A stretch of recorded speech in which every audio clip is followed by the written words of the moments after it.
the assembled members of Congress and to a national television audience. And as required by his own hopes and expectations, he'll use this august occasion to launch his 1996 presidential campaign. He'll then be followed by the man who will challenge him next fall, Senate Majority Leader Bob Dole. Their speeches come as this country is still fuming over the state of business or non-business in Washington, D.C. these days. After all, this is still a capital without a federal budget. The nation does face the very remote possibility of a default, and Mrs. Clinton is scheduled to appear before a federal grand jury later this week. How then to kickstart this very important year, the final presidential election campaign of the 20th century? Tonight, from the president in this chamber, more themes and proposals, more accommodation than confrontation, and from Senator Dole, an appeal to character, and from Senator Dole, the oldest man in the presidential race, a promise to secure the future. There you're looking at two members of the United States Supreme Court, and we'll be seeing in the chamber the 435 members of the House, and of course, the 100 members of the United States Senate. One who will not be there tonight, a member of the President's Cabinet, Donna Shalala. She is left behind, not by a deliberate snub. It is not just a matter of protocol, it is a matter of necessity. Should, God forbid, there be a calamity in the Capitol and all of these people would be wiped out, there would have to be someone to run the federal government, and that would be the surviving cabinet member. On your left, Vice President Al Gore. On your right, taking a bow just on cue, the Speaker of the House, Newt Gingrich. Justice Thomas. There are the members of the U.S. Supreme Court. The president is scheduled to speak, we think, anywhere from 40 to 60 minutes. You'll recall last year he spoke for more than 80 minutes, and that received mocking commentary from those of us in this position, but it was well received in the country, according to the polls. Mr. Speaker, the President's Cabinet.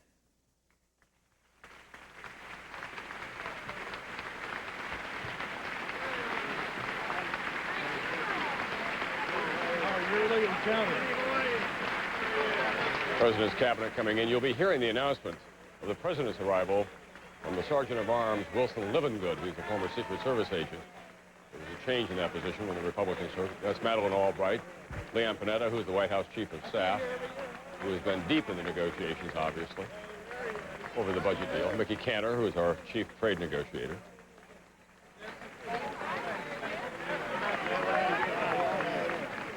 Head of the CIA, Mac McCarty, who's the former White House Chief of Staff. Mr. Witt, who's been a busy man recently, he's head of FEMA, the Federal Emergency Management Agency, which has been deeply involved in flood recovery programs and the blizzard of 1996. The Senate and the House on the Republican side have been instructed to mind their manners. They want no booing or catcalls tonight. That especially applies to the House side. That's a robust group of freshman Republican, and they've been told it would not be a good idea to convey to the nation the idea of bad manners. NBC's Lisa Myers is watching all of this with me. Lisa, do you fully expect that this occasion tonight, the President and Bob Dole, it will be the beginning of what we could be seeing come the fall of 1996? Absolutely, Tom. I think both the White House and Senator Dole's office see it this way. Senator Dole is going to emphasize the broad differences with the President. The fact that this fight is about a lot more than budget numbers. It's about two starkly different philosophies of government and two very different visions of America. The other thing that you'll hear from Senator Dole is that there is a big discrepancy between what this president says and what he does. For example, you'll hear the president talk about balancing the budget and welfare reform, yet the fact is he recently vetoed two bills to do just that. All right, and at the White House, Brian Williams, a lot of people in this town have their eyes, obviously, on Hillary Clinton these days. She will be in the gallery tonight with some distinguished guests, including the new drug czar, Aaron Firestein, who is the mill owner from Massachusetts, who continued to pay his employees even after the mill burned down. But do you think that the president will make any reference whatsoever to her legal difficulties? We're told not. We are told to expect some sort of reference to her achievements, some sort of ad-libbed, not on the script reference to his wife that will hopefully, in the eyes and ears of White House aides, bring about some kind of applause in the chamber. But I don't think Hillary Rodham Clinton will go without mention tonight. It's certainly the problems the First Lady is having is certainly kind of a cloud over tonight's proceedings for the President. Tim Russert, who's our Washington bureau chief and moderator of Meet the Press. Tim, what's the number one thing the President has to achieve here tonight? Tom, he has to give a vision, a rationale why he should be reelected. And you're going to see him try to co-opt a lot of so-called Republican issues, particularly family values. 1 year from today, Tom, the belief is either Bill Clinton or Bob Dole will be inaugurated as the president to lead us into the next century, and Bill Clinton's going to kick off that campaign tonight. Hillary Clinton, the First Lady, now entering the House chamber. That's General McCaffrey, who will be the new drug czar. Elie Wiesel, well-known humanitarian, a man who's written so eloquently about the meaning of the Holocaust, not just then, but forever. And Chelsea joins her mother tonight, now 16 years of age.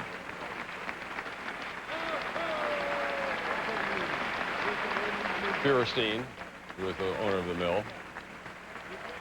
Also, with Mrs. Clinton tonight will be one of the policewomen from Oklahoma City, one of the first to arrive at the scene of the Oklahoma City bombing.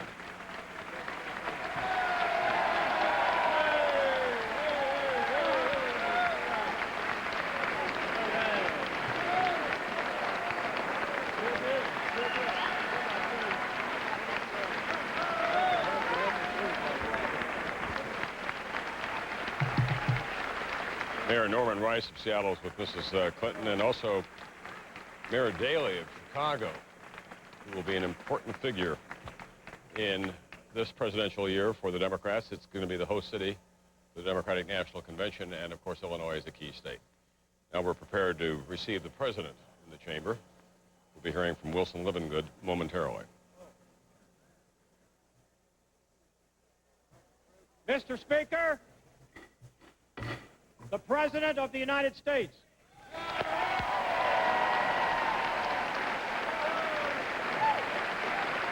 Led in by Tom Daschle and Dick Armey. Dick Armey, of course, is one of the leading Republican members in the House and one of the real firebrands who said that they may not vote. Raise the debt limit so that we can continue to have a creditworthy nation. Just behind the president on this occasion. Said that on Meet the Press just this past Sunday.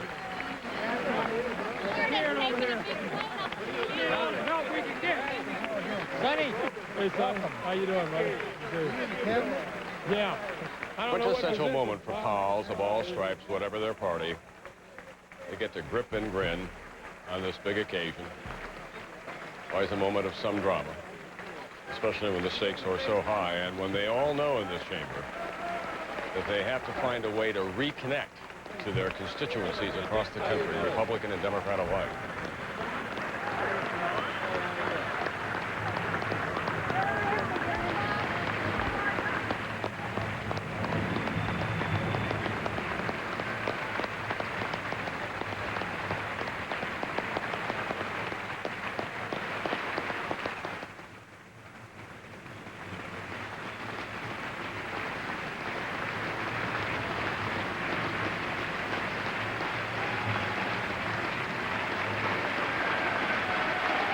Hazel O'Leary in pink there, who has been under fire for her extravagant travels, is the Energy Secretary for the President.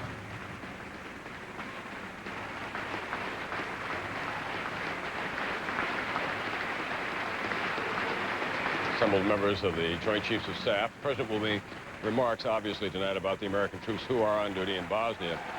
Earlier today, Vice President Gore said he hoped that the president does not turn around and say to him, the teleprompter is not working. You'll recall that that did happen in an earlier speech, and George Stephanopoulos had to race to the teleprompter room because it was so late being loaded, and the president had to ad-lib a good portion of it until they finally caught up to him.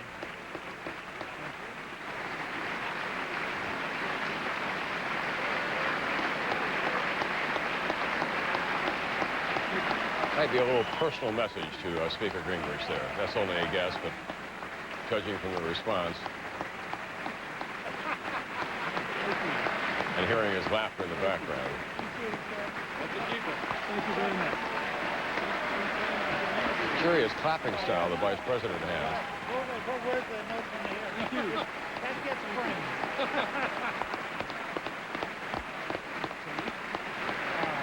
Thank you very much. Thank you. Thank you.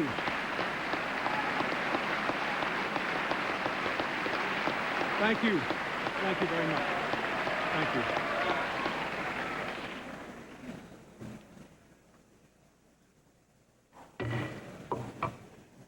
Members of Congress, I have the high privilege and the distinct honor of presenting to you the President of the United States.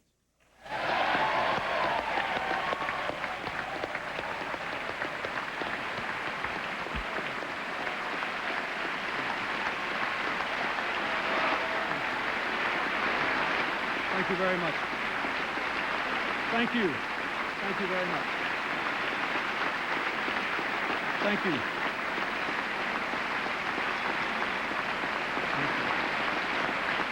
Thank you very much. Thank you. Thank you.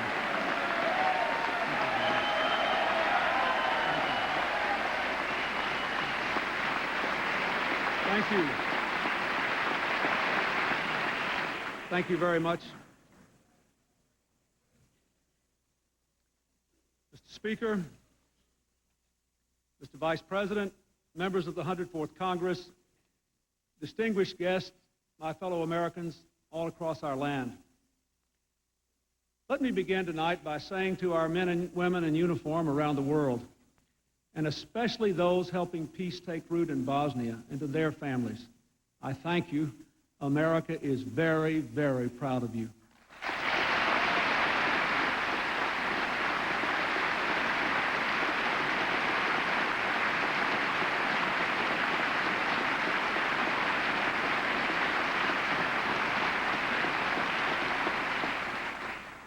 My duty tonight is to report on the state of the Union, not the state of our government, but of our American community, and to set forth our responsibilities, in the words of our founders, to form a more perfect union.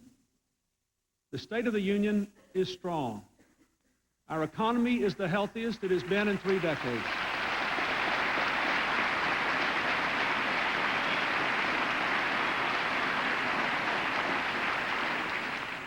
Our economy is the healthiest it has been in 3 decades. We have the lowest combined rates of unemployment and inflation in 27 years. We have created nearly 8 million new jobs, over 1 million of them in basic industries like construction and automobiles. America is selling more cars than Japan for the first time since the 1970s, and for 3 years in a row, we have had a record number of new businesses started in our country.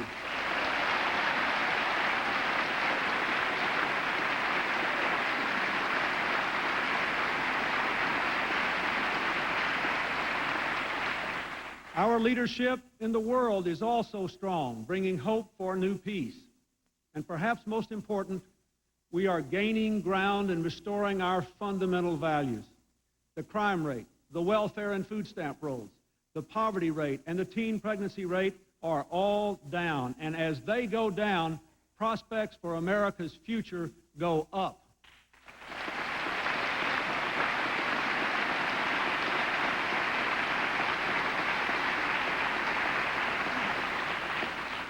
We live in an age of possibility. 100 years ago, we moved from farm to factory. Now we move to an age of technology, information, and global competition. These changes have opened vast new opportunities for our people, but they have also presented them with stiff challenges. While more Americans are living better, too many of our fellow citizens are working harder just to keep up, and they are rightly concerned about the security of their families. We must answer here 3 fundamental questions. First, how do we make the American dream of opportunity for all a reality for all Americans who are willing to work for it? Second, how do we preserve our old and enduring values as we move into the future?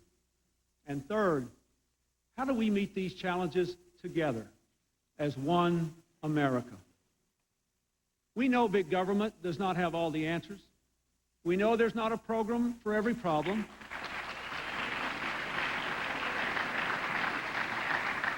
We know and we have worked to give the American people a smaller, less bureaucratic government in Washington. And we have to give the American people one that lives within its means.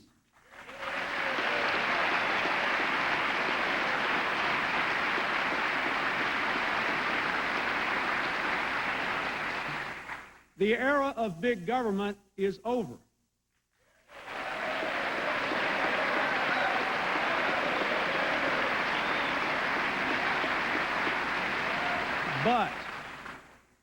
But we cannot go back to the time when our citizens were left to fend for themselves.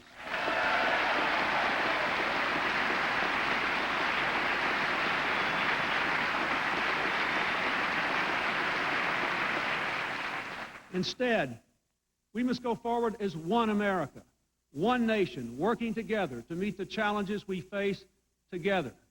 Self-reliance and teamwork are not opposing virtues. We must have both.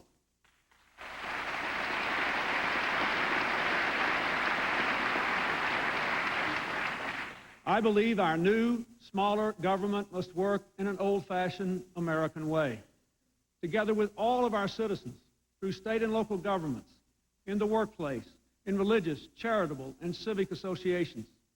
Our goal must be to enable all our people to make the most of their own lives with stronger families, more educational opportunity, economic security, safer streets, a cleaner environment, in a safer world. To improve the state of our union, we must ask more of ourselves, we must expect more of each other, and we must face our challenges together.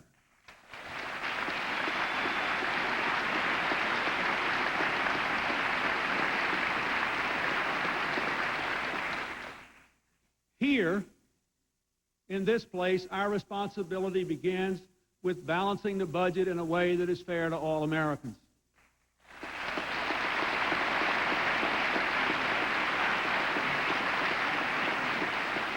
There is now broad bipartisan agreement that permanent deficit spending must come to an end.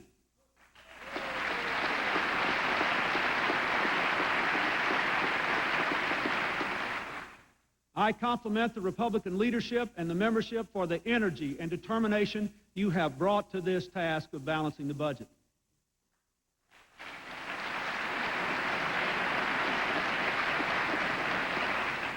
And I thank the Democrats for passing the largest deficit reduction plan in history in 1993, which has already cut the deficit nearly in half in 3 years.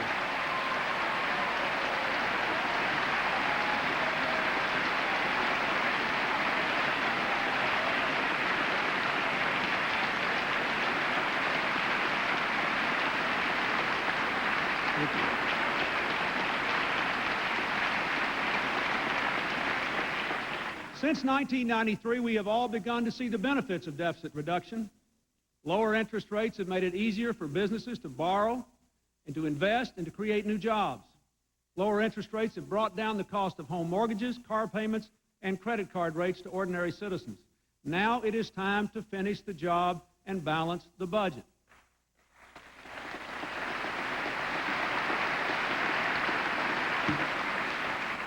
Though differences remain among us which are significant, the combined total of the proposed savings that are common to both plans is more than enough, using the numbers from your Congressional Budget Office, to balance the budget in 7 years and to provide a modest tax cut. These cuts are real. They will require sacrifice from everyone. But these cuts do not undermine our fundamental obligations to our parents, our children, and our future, by endangering Medicare or Medicaid or education or the environment, or by raising taxes on working families.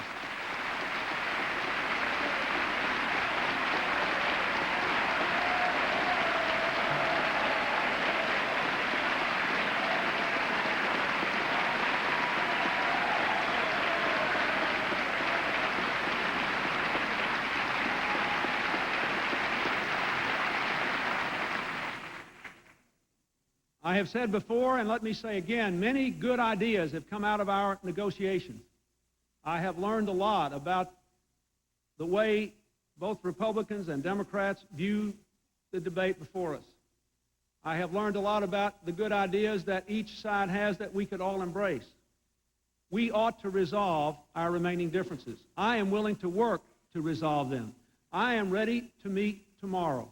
But I ask you to consider that we should at least enact these savings that both plans have in common and give the American people their balanced budget, a tax cut, lower interest rates, and a brighter future. We should do that now and make permanent deficits yesterday's legacy.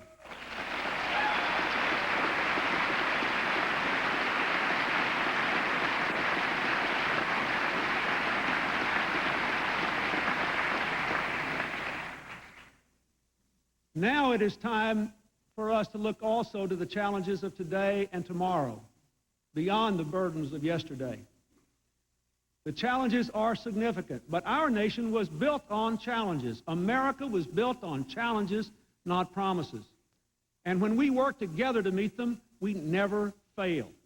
That is the key to a more perfect union. Our individual dreams must be realized by our common efforts. Tonight, I want to speak to you about the challenges we all face as a people. Our first challenge is to cherish our children and strengthen America's families. Families are the foundation of American life. If we have stronger families, we will have a stronger America.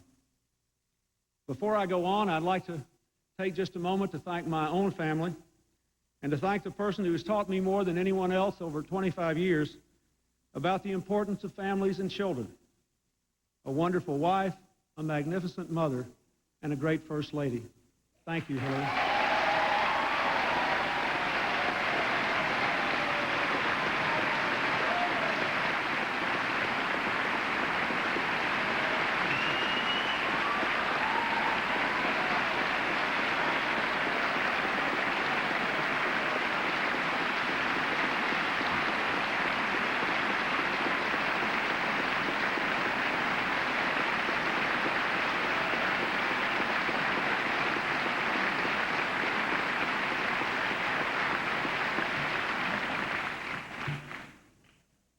All strong families begin with taking more responsibility for our children. I've heard Mrs. Gore say that it's hard to be a parent today, but it's even harder to be a child. So all of us, not just as parents, but all of us in our other roles, our media, our schools, our teachers, our communities, our churches and synagogues, our businesses, our governments, all of us have a responsibility to help our children to make it and to make the most of their lives and their God-given capacities. To the media, I say you should create movies and CDs and television shows you'd want your own children and grandchildren to enjoy.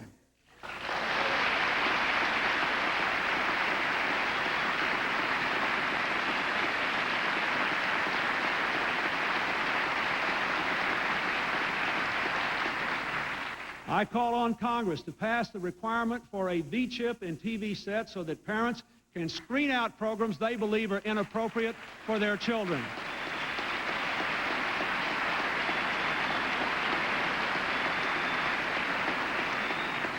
When parents control what their young children see, that is not censorship. That is enabling parents to assume more personal responsibility for their children's upbringing, and I urge them to do it.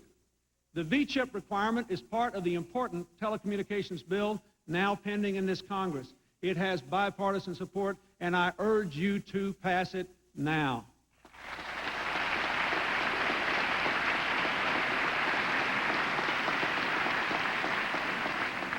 To make the V-chip work, I challenge the broadcast industry to do what movies have done, to identify your program in ways that help parents to protect their children. And I invite the leaders of major media corporations in the entertainment industry to come to the White House next month to work with us in a positive way on concrete ways to improve what our children see on television. I am ready to work with you.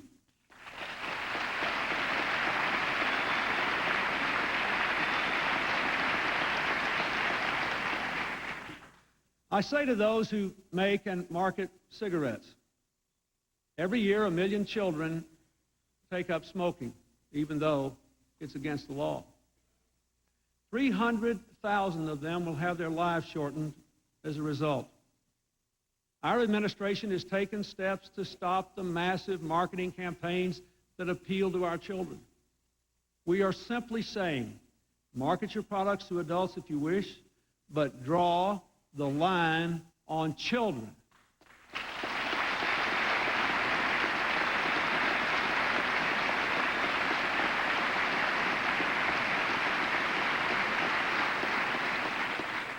I say to those who are on welfare, and especially to those who have been trapped on welfare for a long time, for too long our welfare system has undermined the values of family and work instead of supporting them. The Congress and I are near agreement on sweeping welfare reform. We agree on time limits, tough work requirements, and the toughest possible child support enforcement. But I believe we must also provide child care so that mothers who are required to go to work can do so without worrying about what is happening to their children.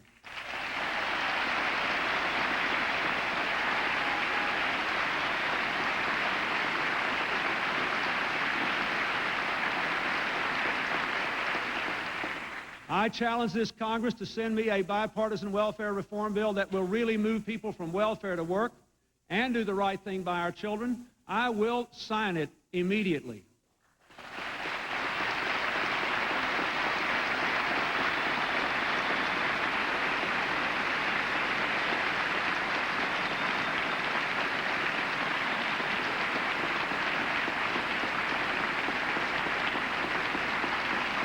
Thank you. But let us be candid about this difficult problem. Passing a law, even the best possible law, is only a first step. The next step is to make it work. I challenge people on welfare to make the most of this opportunity for independence.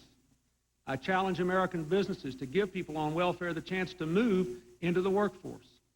I applaud the work of religious groups and others who care for the poor. More than anyone else in our society, they know the true difficulty of the task before us, and they are in a position to help. Every one of us should join them. That is the only way we can make real welfare reform a reality in the lives of the American people. To strengthen the family, we must do everything we can to keep the teen pregnancy rate going down. I am gratified, as I'm sure all Americans are, that it has dropped for 2 years in a row, but we all know it is still far too high. Tonight, I am pleased to announce that a group of prominent Americans is responding to that challenge by forming an organization that will support grassroots community efforts all across our country in a national campaign against teen pregnancy. And I challenge all of us and every American to join their efforts. I call on American men and women in families to give greater respect to one another. We must end the deadly scourge of domestic violence in our country.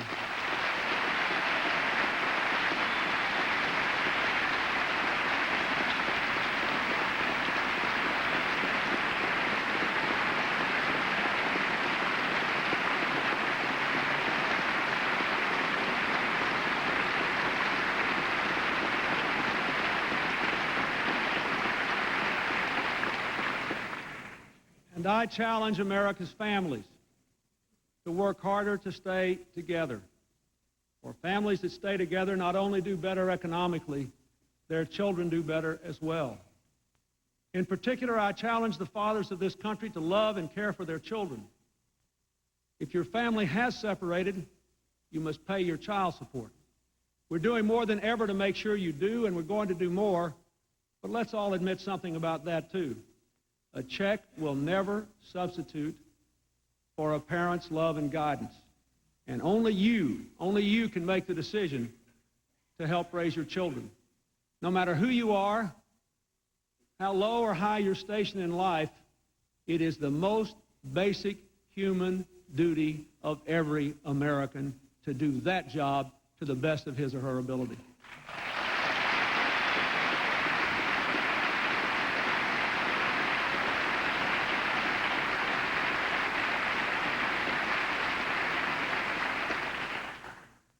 Our second challenge is to provide Americans with the educational opportunities we'll all need for this new century.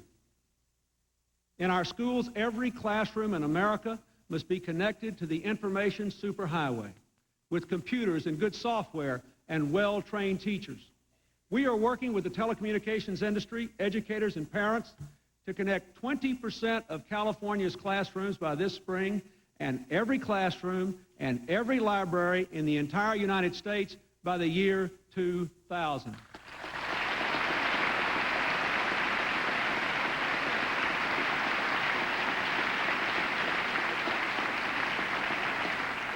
I ask Congress to support this education technology initiative so that we can make sure this national partnership succeeds.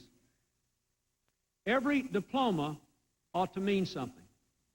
I challenge every community, every school, and every state to adopt national standards of excellence, to measure whether schools are meeting those standards, to cut bureaucratic red tape so that schools and teachers have more flexibility for grassroots reform, and to hold them accountable for results. That's what our Goals 2000 initiative is all about. I challenge every state to give all parents the right to choose which public school their children will attend, and to let teachers form new schools with a charter they can keep only if they do a good job.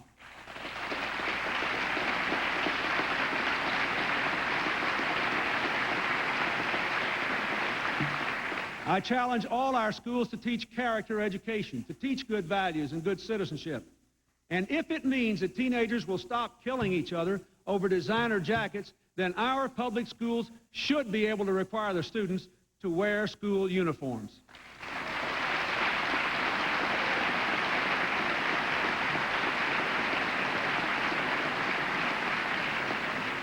I challenge our parents to become their children's first teachers.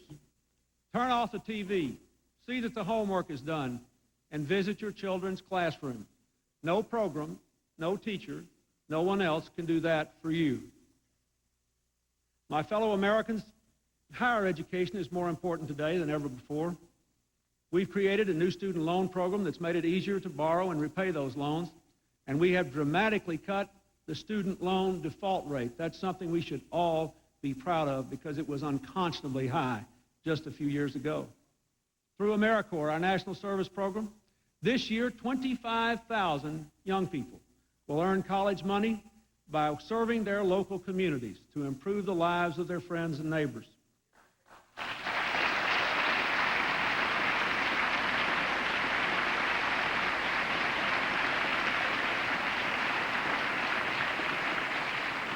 These initiatives are right for America, and we should keep them going.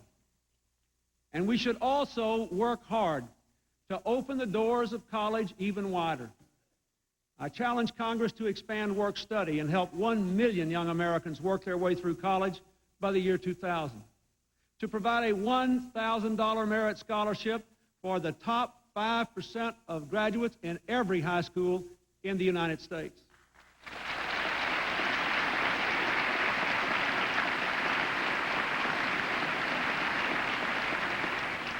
To expand Pell Grant scholarships for deserving and needy students, and to make up to $10,000 a year of college tuition tax deductible. It's a good idea for America.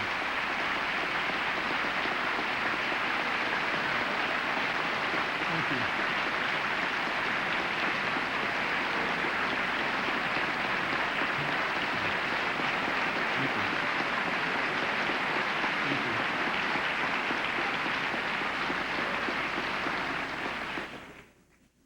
Our third challenge is to help every American who is willing to work for it achieve economic security in this new age.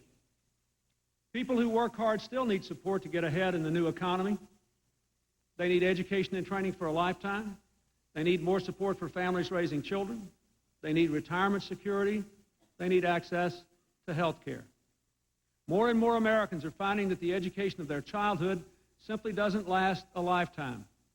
So I challenge Congress to consolidate 70 overlapping, antiquated job training programs into a simple voucher worth $2,600 for unemployed or underemployed workers to use as they please for community college tuition or other training. This is a GI Bill for America's workers we should all be able to agree on.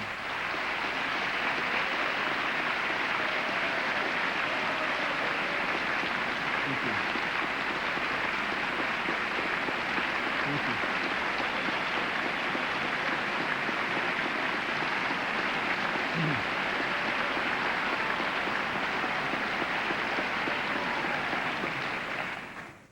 More and more Americans are working hard without a raise. Congress sets the minimum wage. Within a year, the minimum wage will fall to a 40-year low in purchasing power. $4.25 an hour is no longer a minimum wage, but millions of Americans and their children are trying to live on it. I challenge you to raise their minimum wage.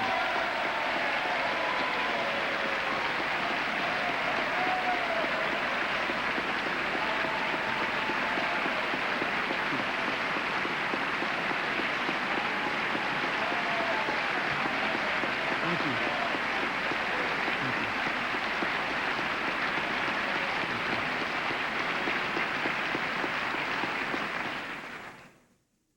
In 1993, Congress cut the taxes of 15 million hard-pressed working families to make sure that no parents who work full-time would have to raise their children in poverty, and to encourage people to move from welfare to work. This expanded earned income tax credit is now worth about $1,800 a year to a family of four living on $20,000. The budget bill I vetoed would have reversed this achievement and raised taxes on nearly 8 million of these people. We should not do that. We should not do that.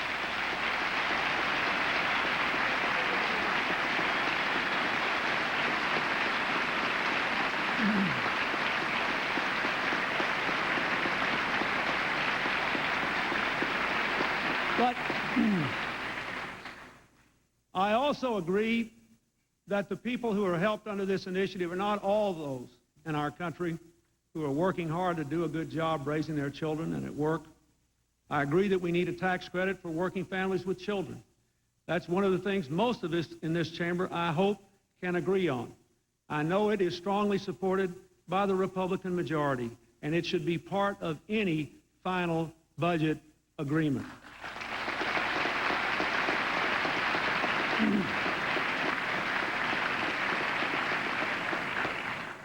I want to challenge every business that can possibly afford it to provide pensions for your employees. And I challenge Congress to pass a proposal recommended by the White House Conference on Small Business that would make it easier for small businesses and farmers to establish their own pension plans. That is something we should all agree on.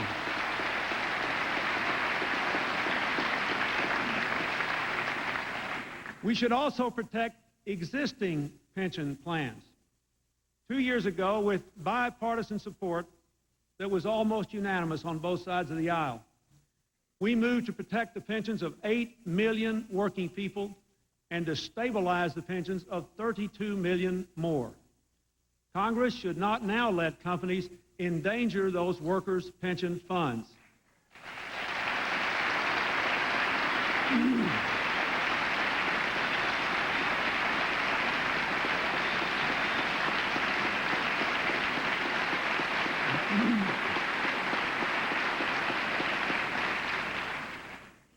I know the proposal to liberalize the ability of employers to take money out of pension funds for other purposes would raise money for the Treasury, but I believe it is false economy. I vetoed that proposal last year, and I would have to do so again.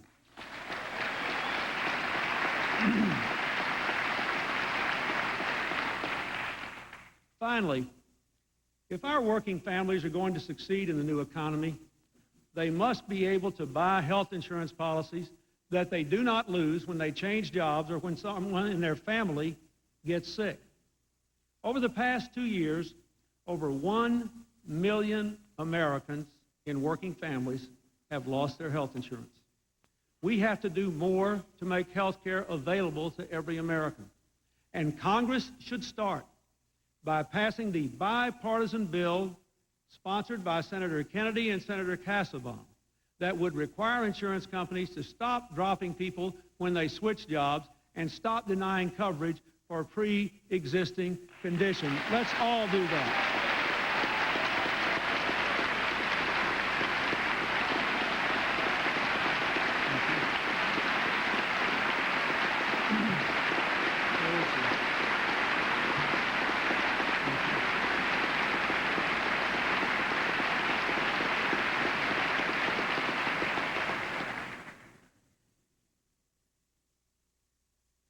And even as we enact savings in these programs, we must have a common commitment to preserve the basic protections of Medicare and Medicaid, not just to the poor, but to people in working families, including children, people with disabilities, people with AIDS, senior citizens in nursing homes.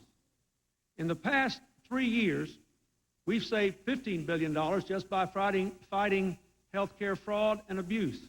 We have all agreed to save much more. We have all agreed to stabilize the Medicare Trust Fund. But we must not abandon our fundamental obligations to the people who need Medicare and Medicaid. America cannot become stronger if they become weaker.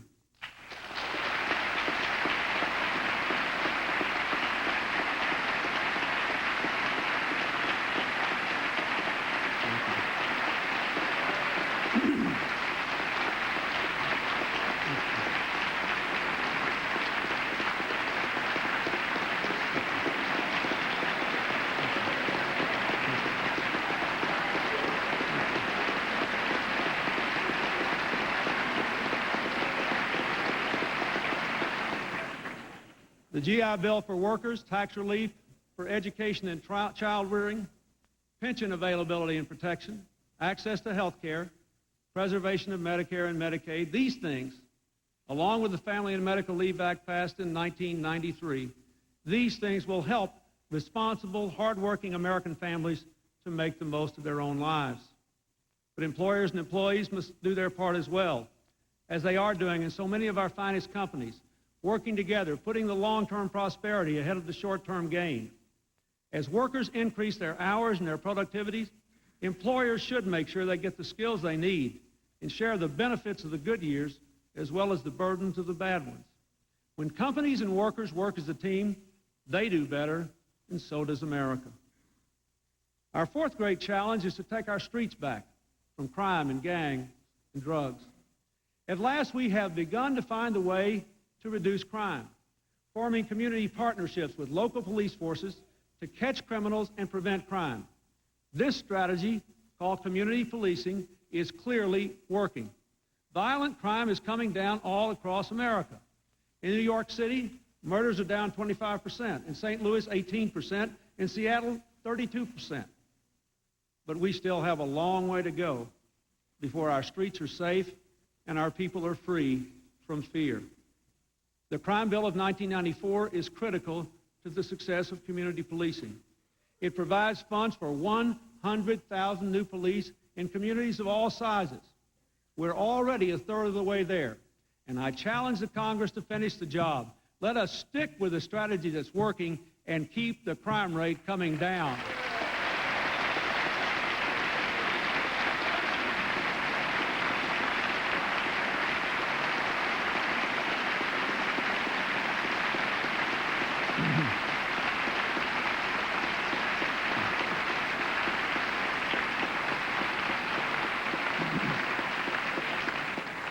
Community policing also requires bonds of trust between citizens and police.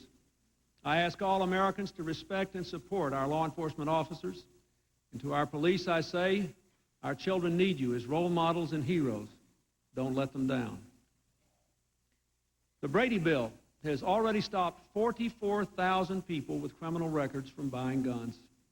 The assault weapons ban is keeping 19 kinds of assault weapons out of the hands of violent gangs. I challenge the Congress to keep those laws on the books.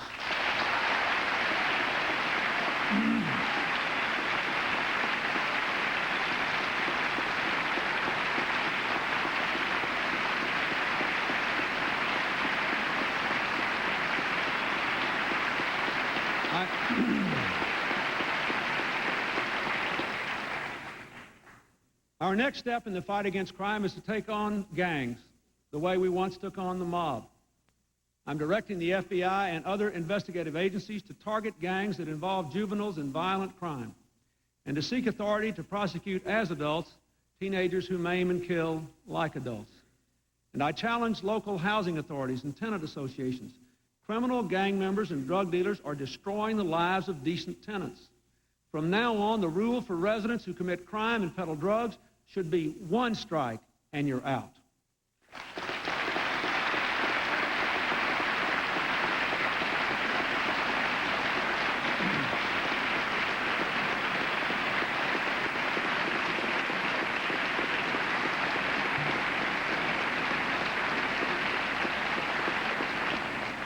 I challenge every state to match federal policy to assure that serious, violent criminals serve at least 85% of their sentence.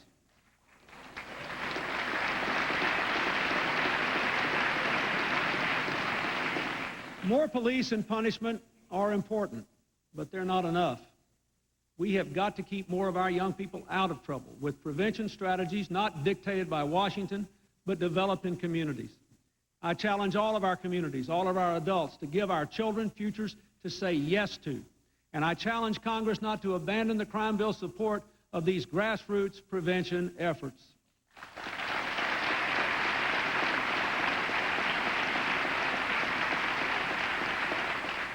Finally, to reduce crime and violence, we have to reduce the drug problem. The challenge begins in our homes, with parents talking to their children openly and firmly. It embraces our churches and synagogues, our youth groups, and our schools. I challenge Congress not to cut our support for drug-free schools. People like these DARE officers are making a real impression on grade school children that will give them the strength to say no when the time comes.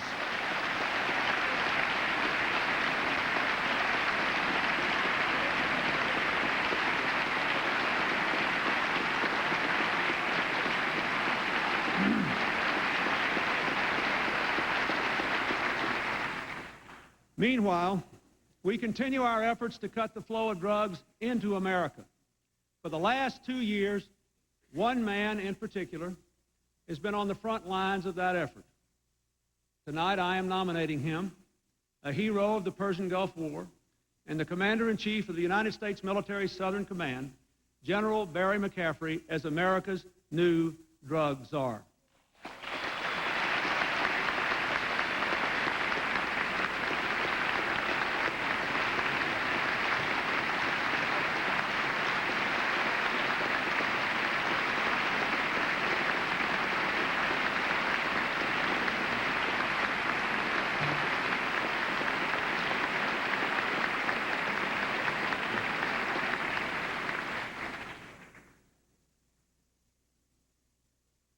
General McCaffrey has earned 3 Purple Hearts and 2 Silver Stars fighting for this country.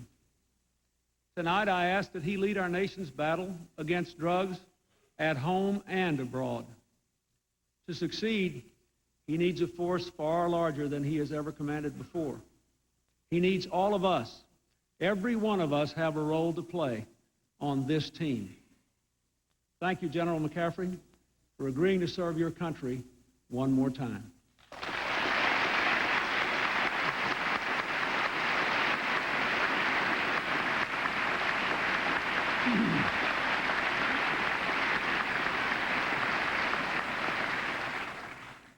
Our 5th challenge, to leave our environment safe and clean for the next generation.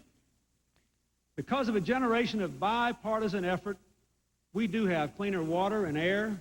Lead levels in children's blood has been cut by 70%. Toxic emissions from factories cut in half. Lake Erie was dead, and now it's a thriving resource. But 10 million children under 12 still live within 4 miles of a toxic waste dump. A third of us breathe air that endangers our health. And in too many communities, the water is not safe to drink. We still have much to do. Yet Congress has voted to cut environmental enforcement by 25%. That means more toxic chemicals in our water, more smog in our air, more pesticides in our food. Lobbyists for polluters have been allowed to write their own loopholes into bills to weaken laws that protect the health and safety of our children. Some say that the taxpayers should pick up the tab for toxic waste and let polluters who can afford to fix it off the hook. I challenge Congress to re-examine those policies and to reverse them. I believe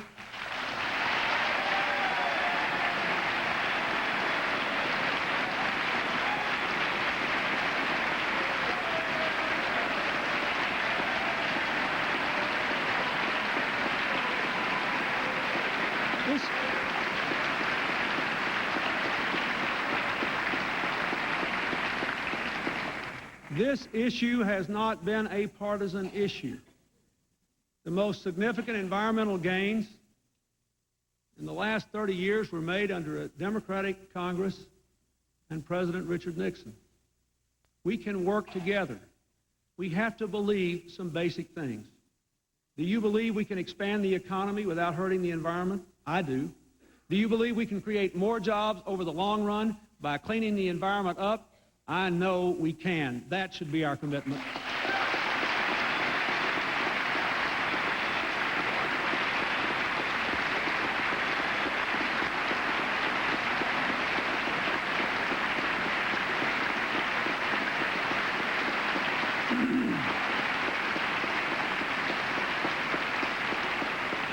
We must challenge businesses and communities to take more initiative in protecting the environment, and we have to make it easier for them to do it.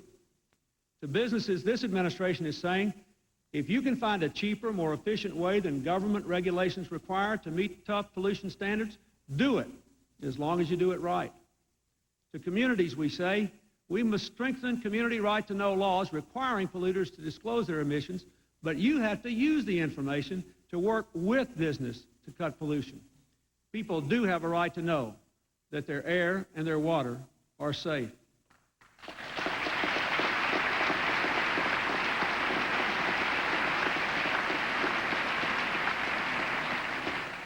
Our sixth challenge is to maintain America's leadership in the fight for freedom and peace throughout the world. Because of American leadership, more people than ever before live free and at peace. And Americans have known 50 years of prosperity and security. We owe thanks especially to our veterans of World War II.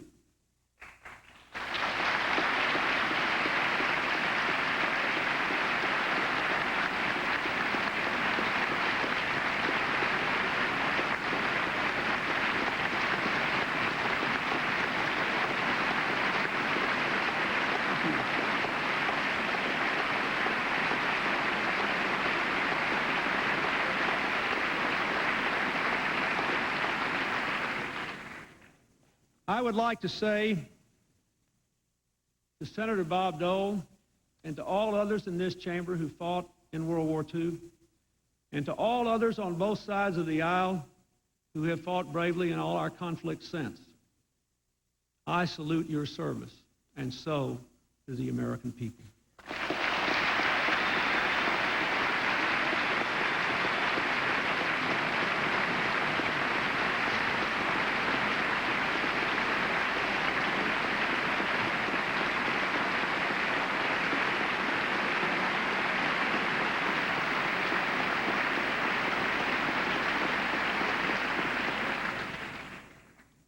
All over the world, even after the Cold War, people still look to us and trust us to help them seek the blessings of peace and freedom.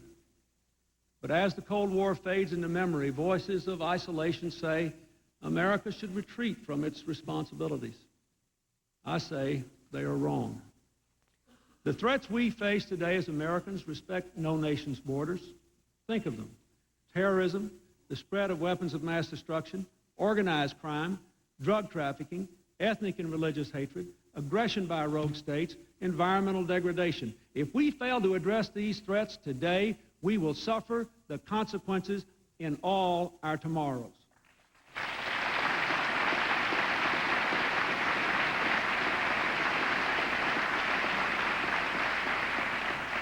Of course we can't be everywhere. Of course we can't do everything. But where our interests and our values are at stake and where we can make a difference, America must lead. We must not be isolationists. We must not be the world's policeman.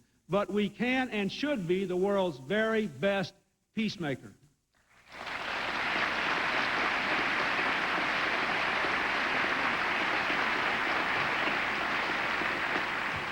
By keeping our military strong, by using diplomacy where we can and force where we must, by working with others to share the risk and the cost of our efforts, America is making a difference for people here and around the world. For the first time since the dawn of the nuclear age, there is not a single Russian missile pointed at America's children.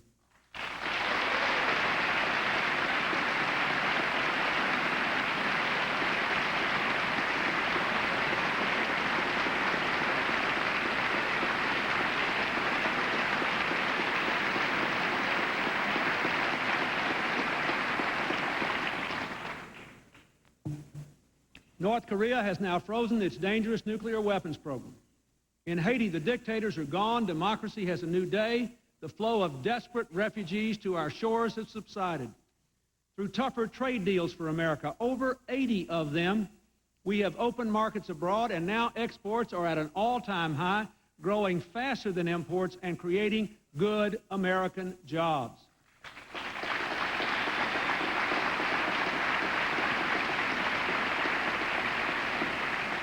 We stood with those taking risks for peace.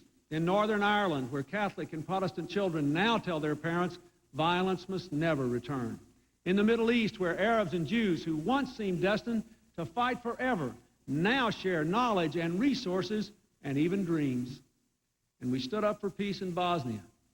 Remember the skeletal prisoners, the mass graves, the campaigns of rape and torture, the endless lines of refugees, the threat of a spreading war. All these threats, all these horrors have now begun to give way to the promise of peace. Now our troops and a strong NATO, together with our new partners from Central Europe and elsewhere, are helping that peace to take hold. As all of you know, I was just there with a bipartisan congressional group, and I was so proud not only of what our troops were doing, but of the pride they evidenced in what they were doing. They knew what America's mission in this world is, and they were proud to be carrying it out.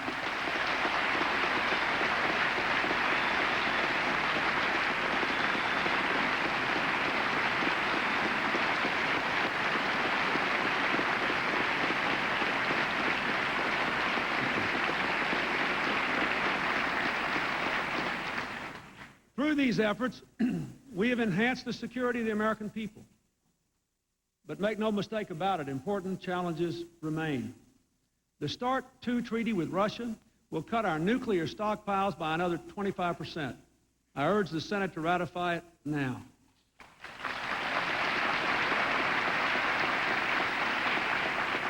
We must end the race to create new nuclear weapons by signing a truly comprehensive nuclear test ban treaty this year.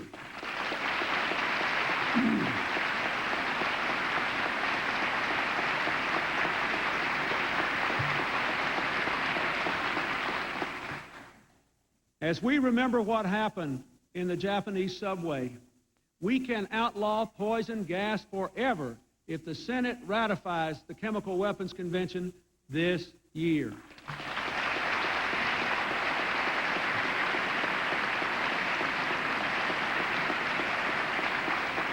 We can intensify the fight against terrorists and organized criminals at home and abroad if Congress passes the anti-terrorism legislation I proposed after the Oklahoma City bombing now.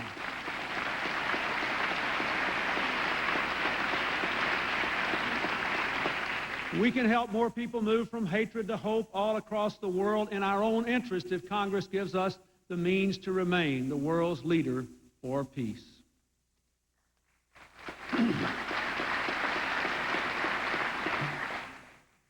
My fellow Americans, the 6 challenges I have just discussed are for all of us. Our 7th challenge is really America's challenge to those of us in this hallowed hall tonight, to reinvent our government and make our democracy work for them. Last year, this Congress applied to itself the laws it applies to everyone else.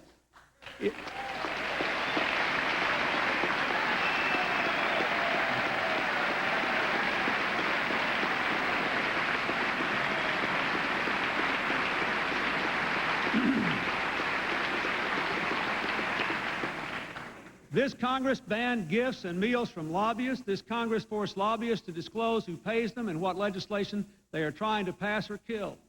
This Congress did that, and I applaud you for it.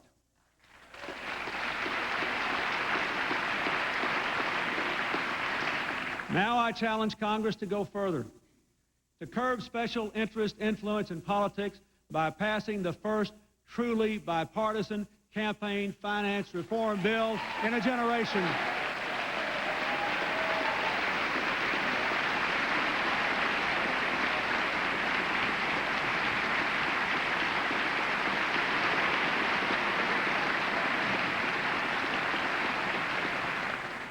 You, Republicans and Democrats alike, can show the American people that we can limit spending and we can open the airwaves to all candidates. And I also appeal to Congress to pass the line item veto you promised the American people.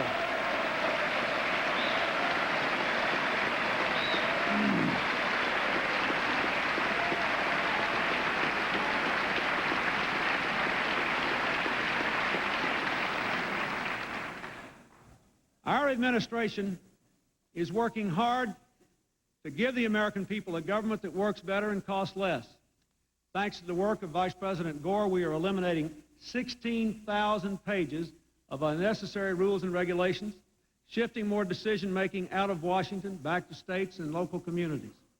As we move into the era of balanced budgets and smaller government, we must work in new ways to enable people to make the most of their own lives. We are helping America's communities not with more bureaucracy, but with more opportunities. Through our successful empowerment zones and community development banks, we're helping people to find jobs, to start businesses. And with tax incentives for companies that clean up abandoned industrial property, we can bring jobs back to places that desperately, desperately need them. But there are some areas that the federal government should not leave and should address, and address strongly.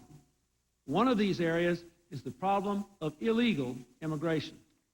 After years of neglect, this administration has taken a strong stand to stiffen the protection of our borders. We are increasing border controls by 50%. We are increasing inspections to prevent the hiring of illegal immigrants. And tonight I announce I will sign an executive order to deny federal contracts to businesses that hire illegal immigrants.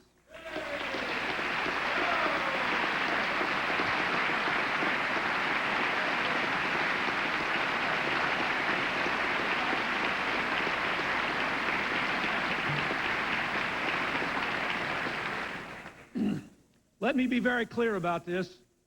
We are still a nation of immigrants. We should be proud of it. We should honor every legal immigrant here working hard to be a good citizen, working hard to become a new citizen. But we are also a nation of laws. I want to say a special word now to those who work for our federal government. Today, the federal workforce is 200,000 employees smaller than it was the day I took office as president.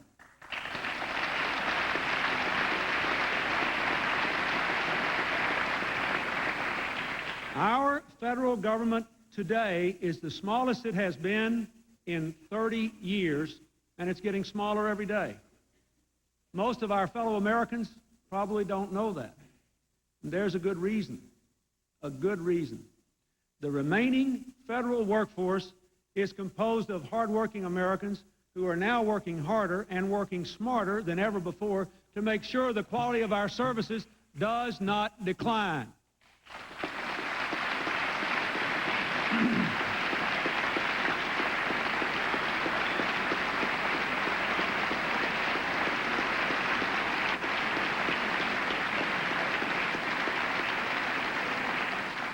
I'd like to give you one example. His name is Richard Dean. He's a 49-year-old Vietnam veteran who's worked for the Social Security Administration for 22 years now. Last year, he was hard at work in the federal building in Oklahoma City when the blast killed 169 people and brought the rubble down all around him. He re-entered that building 4 times. He saved the lives of 3 women. He's here with us this evening, and I want to recognize Richard and applaud both his public service and his extraordinary personal heroism.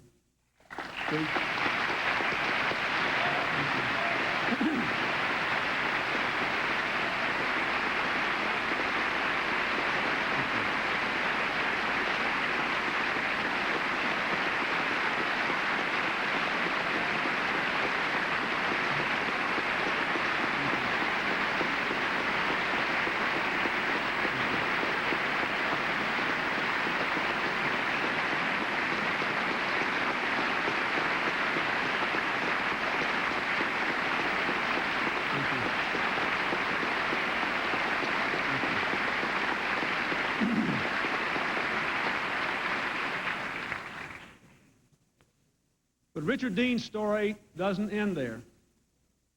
This last November, he was forced out of his office when the government shut down. And the second time the government shut down, he continued helping Social Security recipients, but he was working without pay.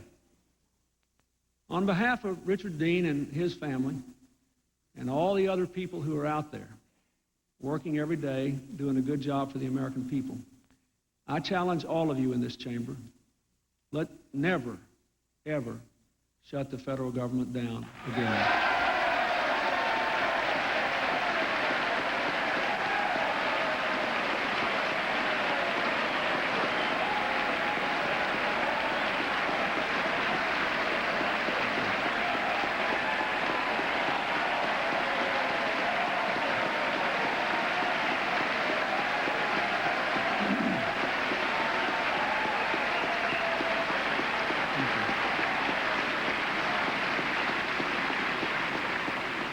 On behalf of all Americans, especially those who need their Social Security payments at the beginning of March, I also challenge the Congress to preserve the full faith and credit of the United States, to honor the obligations of this great nation as we have for 220 years, to rise above partisanship and pass a straightforward extension of the debt limit and show people America keeps its word.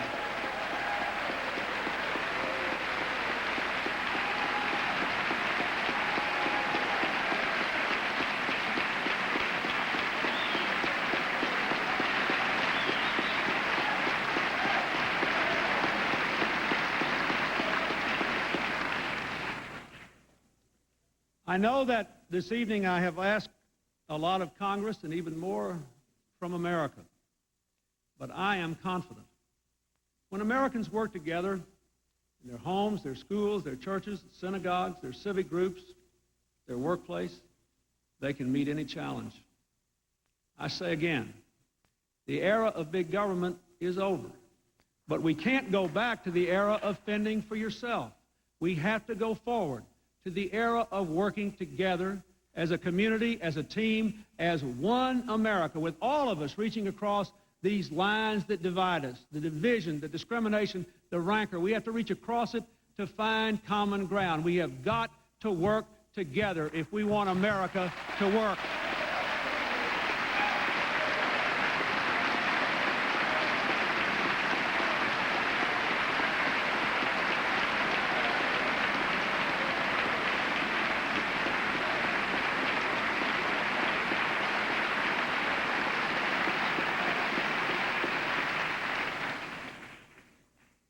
I want you to meet 2 more people tonight who do just that. Lucius Wright is a teacher in the Jackson, Mississippi public school system. A Vietnam veteran, he's created groups to help inner-city children turn away from gangs and build futures they can believe in. Sergeant Jennifer Rogers is a police officer in Oklahoma City. Like Richard Dean, she helped to pull her fellow citizens out of the rubble and deal with that awful tragedy. She reminds us that in their response to that atrocity, the people of Oklahoma City lifted all of us with their basic sense of decency and community. Lucius Wright and Jennifer Rogers are special Americans, and I have the honor to announce tonight that they are the very first of several thousand Americans who will be chosen to carry the Olympic torch on its long journey from Los Angeles to the centennial of the modern Olympics in Atlanta this summer, not because they are star athletes, but because they are star citizens, community heroes meeting America's challenges. They are our real champions. Please stand up. Thank you.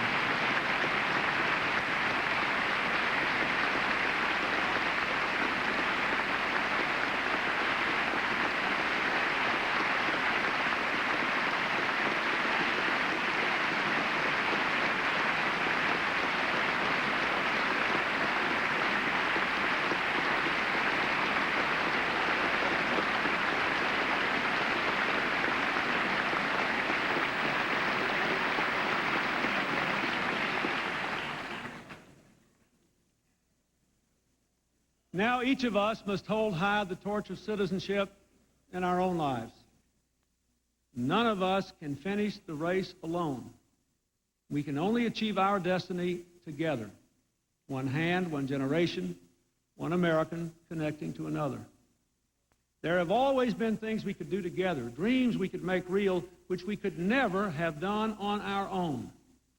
We Americans have forged our identity, our very union, from the very point of view that we can accommodate every point on the planet, every different opinion, but we must be bound together by a faith more powerful than any doctrine that divides us, by our belief in progress, our love of liberty, and our relentless search for common ground. America has always sought and always risen to every challenge. Who would say that having come so far together, we will not go forward from here? Who would say that this age of possibility is not for all Americans? Our country is and always has been a great and good nation. But the best is yet to come if we all do our part. Thank you, God bless you, and God bless the United States of America. Thank you.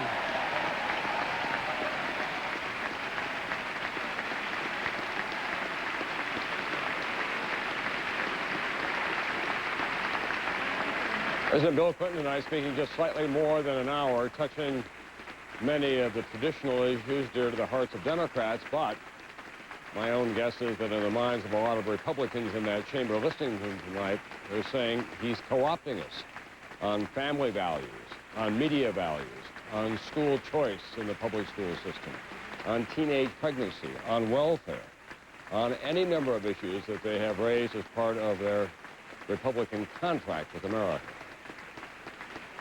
They found themselves sitting stonily faced as he challenged them never ever to shut down the federal government again, shortly after introducing a heroic federal government worker from Oklahoma City, no doubt feeling that they had been sandbagged here on national television. Tim Russert, you're watching all of this, Washington Bureau Chief, moderator of Meet the Press. The president positioned himself pretty well for a run at the presidency in 1996, it seems to me. He sure did, Tom. Even the most partisan Republican would have to acknowledge after that speech, this is going to be one formidable political opponent this fall. The president laid out a whole variety of themes, all of which are approved by about 80% of the American people. It's in the fine print that they will differ. But when the president caught the Republicans sitting there, as you said, stone-faced about reopening the government, or sat there stone-faced about not cooperating, the American people said, wait a minute, we do want consensus and cooperation. I think politically this is a very good night for the president. We've yet to hear, of course, from Senator Bob Dole, who will be responding for the Republicans. And at the moment, in this very early stage, of course, he has rather commanding lead among the Republican presidential hopefuls. But we've yet to have our first real test in Iowa, and then in New Hampshire. We'll be back. We may have an opportunity to talk with the House Majority Leader, Dick Armey, who no doubt will have some rather trenchant comments about the President's appearance tonight, and then we will be bringing you the response from Senator Bob Dole right after this.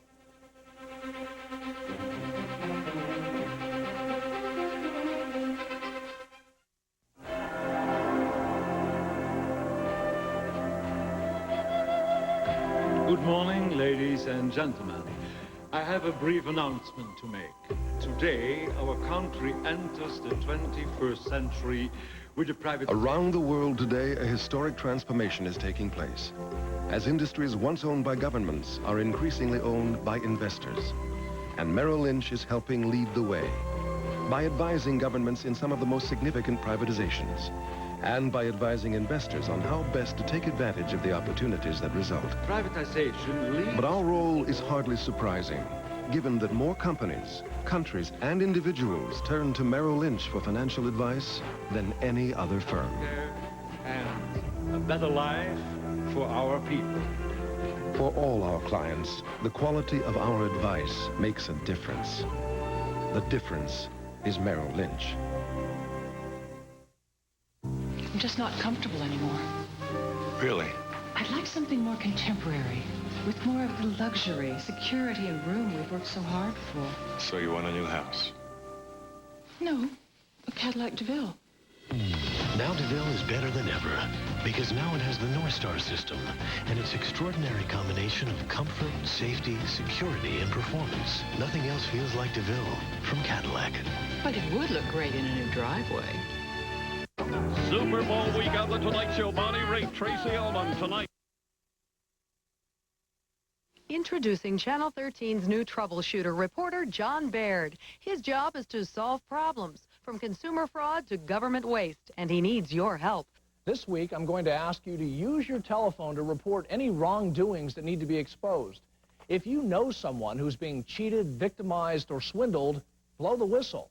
I'll investigate and do my best to solve the problem. Watch for the number to call beginning Tuesday at 5 on Eyewitness News. It's coverage you can count on. Dave Calabro Sports, weeknights on Eyewitness News.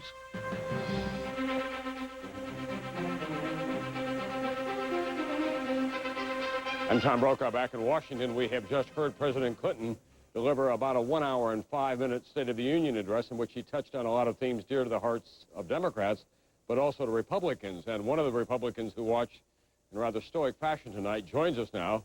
He is the House Majority Leader, Dick Armey, who is the leader of the firebrand House Republican freshman. Tell us, Congressman Armey, what was your reaction to the President's speech tonight? Well, of course, the President is a great speech maker, and he did make a great speech. And in a way, I was very pleased for him because, you know, as his last State of the Union speech, I wanted it to go well for him. He, quite frankly, he sounded an awful lot of our themes. He talks our talk real well. Obviously, there's, as you know, we believe a great difference between what he says and what he does. I have to say there were some parts of the President's speech that I believed, and quite frankly, there were other parts of the speech that I just frankly just didn't believe.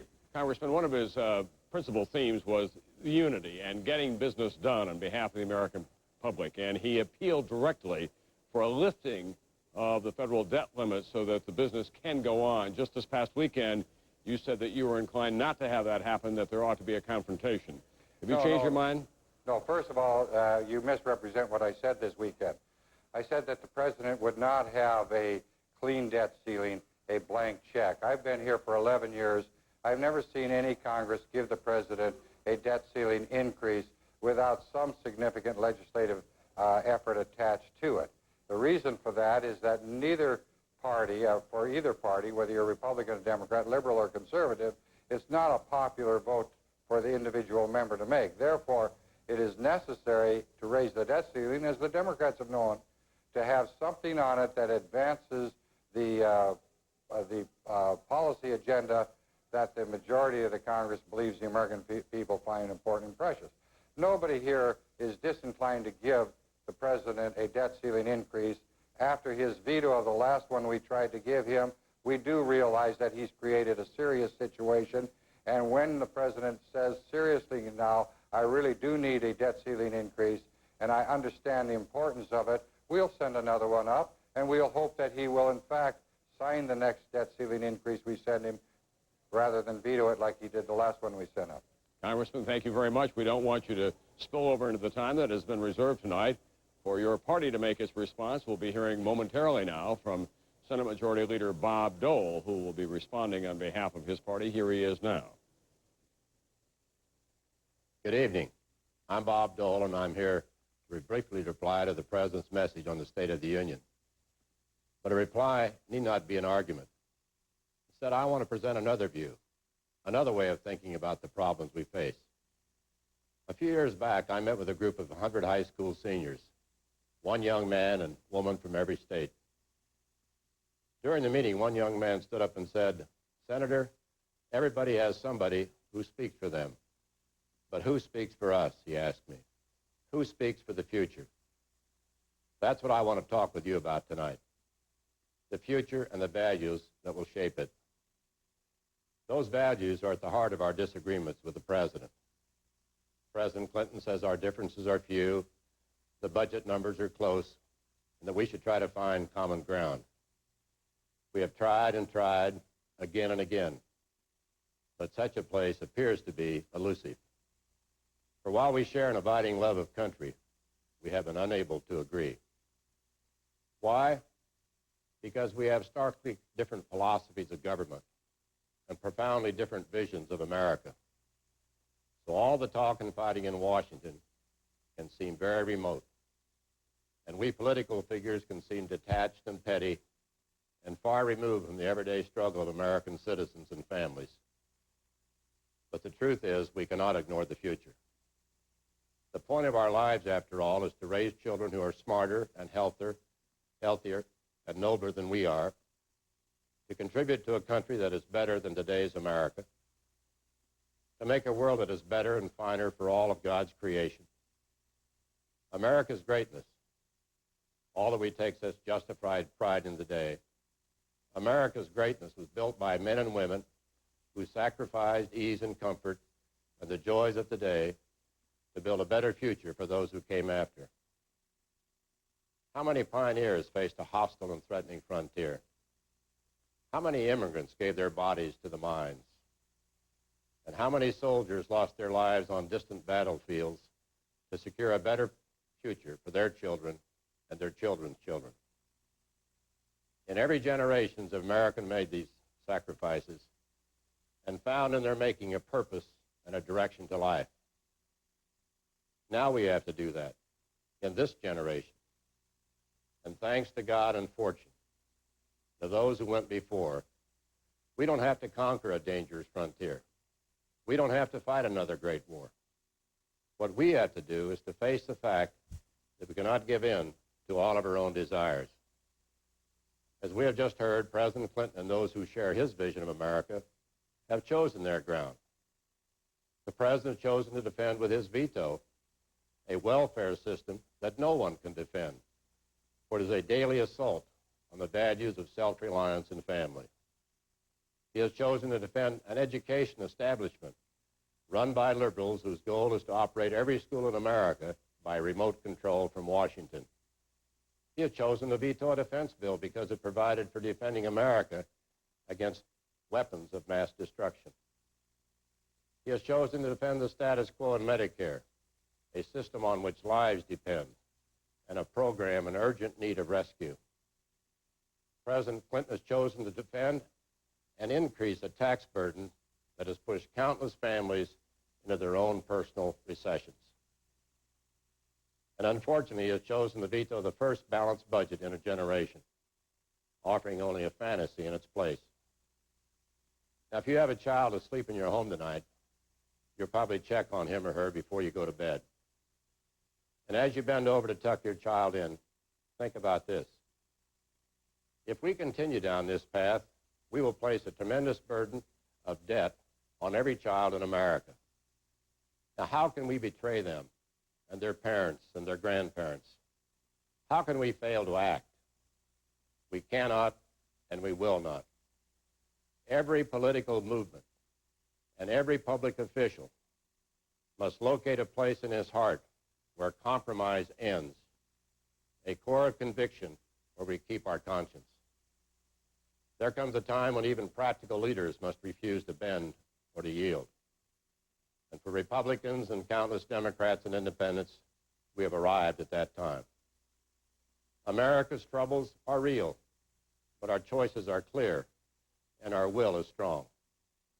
We must rein in our runaway government, return power to the people, reduce the tax burden, put parents back in charge of our schools, untie the hands of our police, restore justice to our courts, and put our faith once again in the basic goodness, wisdom, and self-reliance of our people.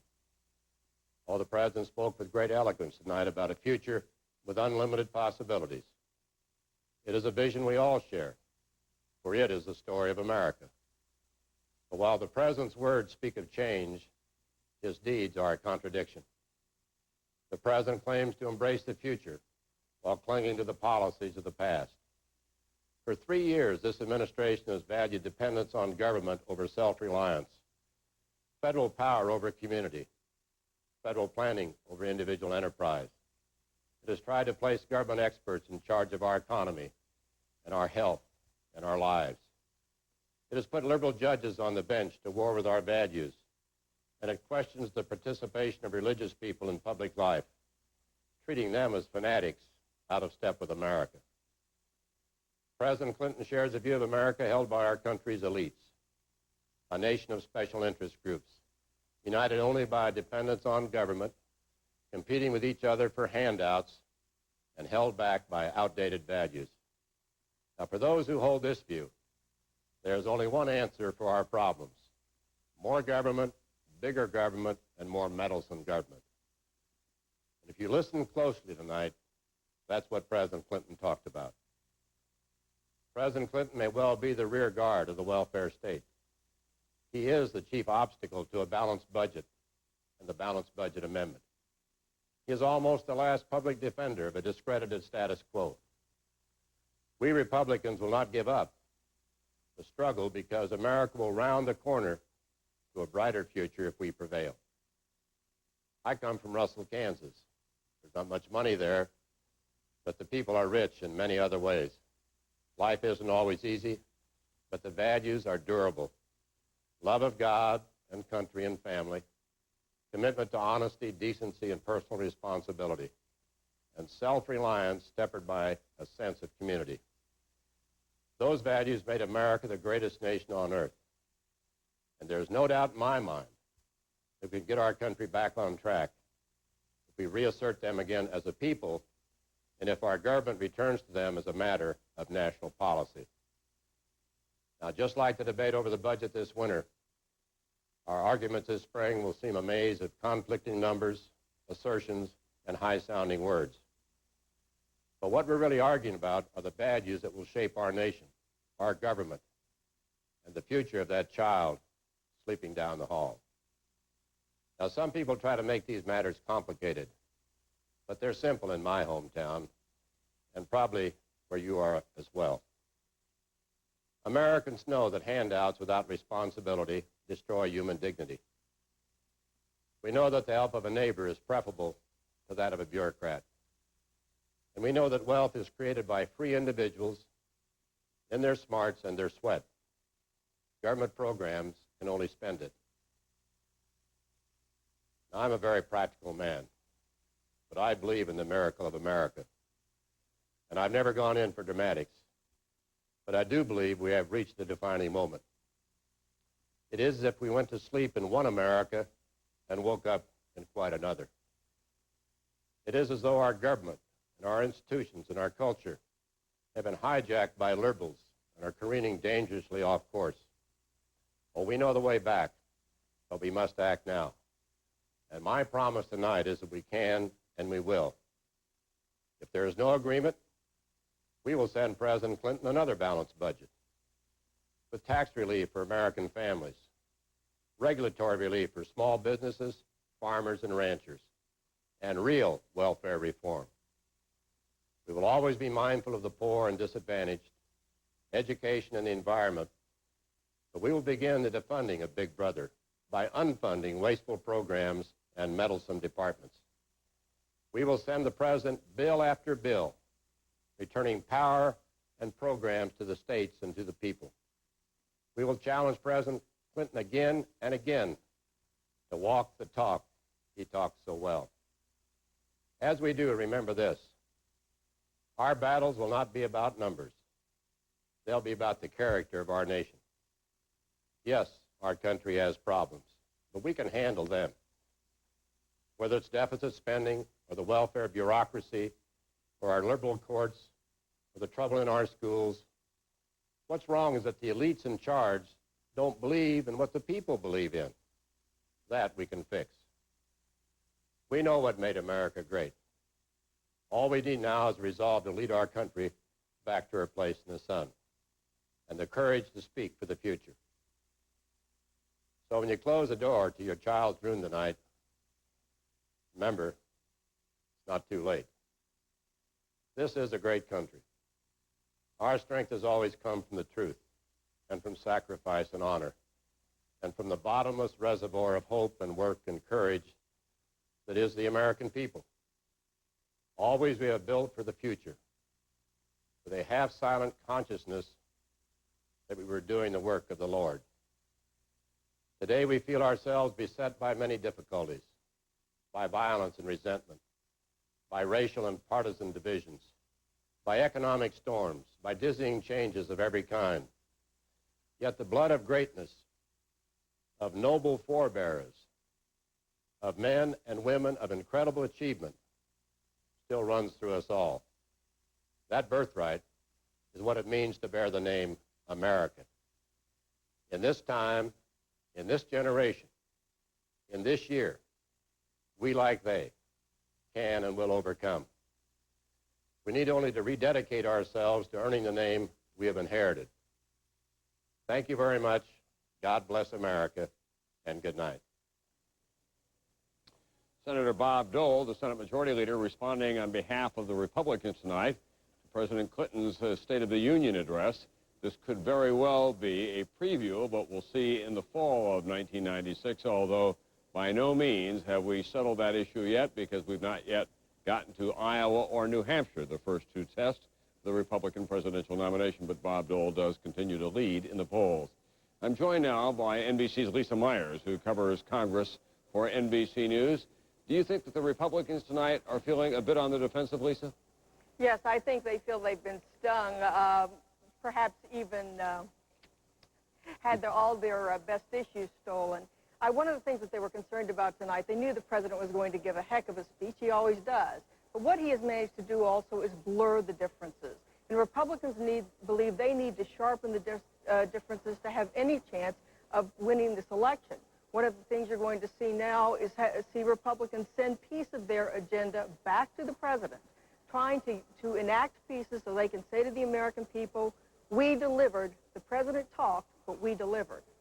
And to that end, NBC's Brian Williams, who's now at the White House, I gather that the Republicans were pumping out faxes even as the president was speaking, Brian. I have in my hand a lesson in politics in the 90s, Tom. As he was talking, faxes were arriving here at the NBC News office at the White House and in newsrooms all across Washington. They're called reality checks, point by point, as he went along, pointing out their view of his facts, their view of his interpretation of how things are going in this country.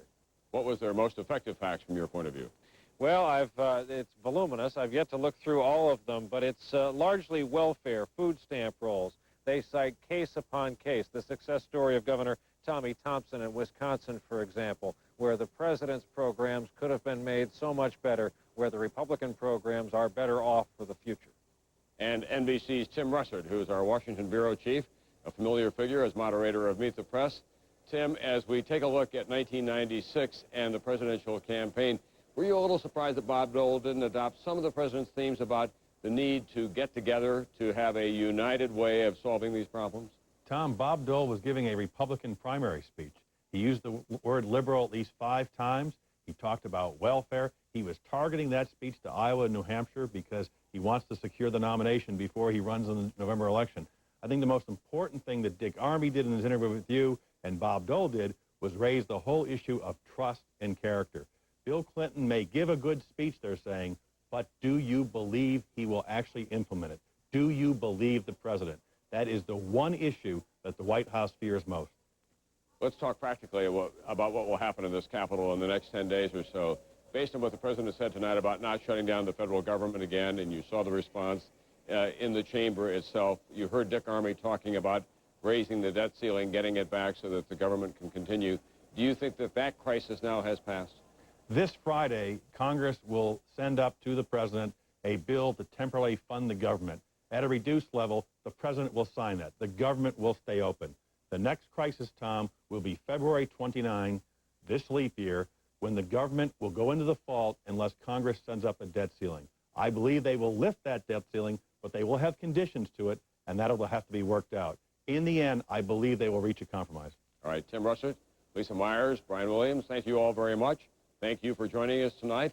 The State of the Union 1996, the kickoff for this presidential election year. Much more on all of this tomorrow morning and today, and of course, we'll have a complete analysis, including what you think from the country, tomorrow night on NBC Nightly News. For now, I'm Tom Brokaw, NBC News, Washington.